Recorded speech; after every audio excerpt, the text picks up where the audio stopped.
বন্ধুগণ, প্রিয় দেশবাসী, জাতির জনক বঙ্গবন্ধু কন্যা অত্যন্ত স্পষ্ট অক্ষরে বলেছেন যে কতিপয় সেনা অফিসার চক্রান্তের মাধ্যমে তাকে দেশ ত্যাগে বাধ্য করেছেন। ওই সময় তিনি যদি দেশ ত্যাগ না করেন, তার নিয়ন্ত্রিত এসএসএফ যদি জনগণের উপরে গুলি করে, হাজার হাজার প্রাণহানি হয়। সেই কারণে তিনি হেলিকপ্টারে উঠতে বাধ্য হয়েছেন। পরবর্তীতে তিনি ইন্ডিয়াতে আছেন, আমার সাথে তার কথা হয়েছে। আমাদের প্রিয় নেত্রী বলেছেন যে আপনারা দিশেহারা হবেন না, আপনারা সংগঠিত হন, প্রতিরোধ করুন। অবিলম্বে তিনি আমাদের মাঝে ফিরে আসবেন। জাতির জনক বঙ্গবন্ধু কন্যা সব হারিয়ে বাংলাদেশের মানুষকে তার আপনজন হিসাবে জানেন।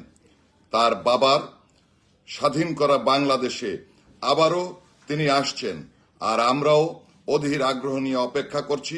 আপনারা যারা আমার এই লাইভ অনুষ্ঠান দেখছেন, শুনছেন, আপনারা সংগঠিত হয়ে, সুসংগঠিত হয়ে, ওই যারা আজকে আক্রমণ করছে, যারা প্রোপাগান্ডা ছড়াচ্ছে, তারা সংখ্যালঘু, আমরা সংখ্যাগুরু।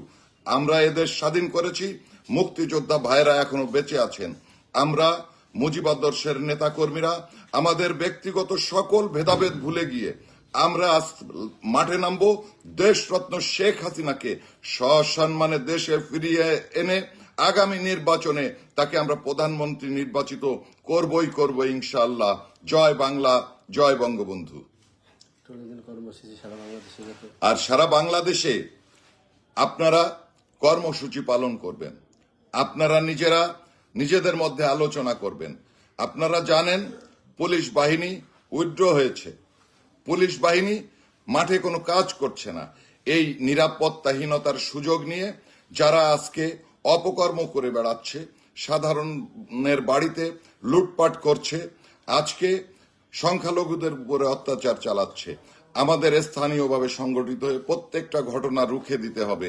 আপনারা সংগঠিত হন, ওই অপশক্তি কখনোই আমাদের সামনে দাঁড়াতে পারবে না।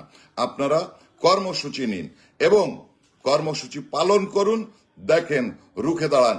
জয় আমাদের হবেই হবে। দেশরত্ন শেখ হাসিনার জন্য আমরা আন্দোলন করব। আমরা জাতির জনক বঙ্গবন্ধু শেখ মুজিবুর রহমানের আদর্শ বাস্তবায়নের জন্য যুদ্ধ করব। এখানে আমাদের পিছিয়ে আসার কোনো সুযোগ নেই, কোনো পথ নেই। জয় বাংলা, জয় বঙ্গবন্ধু।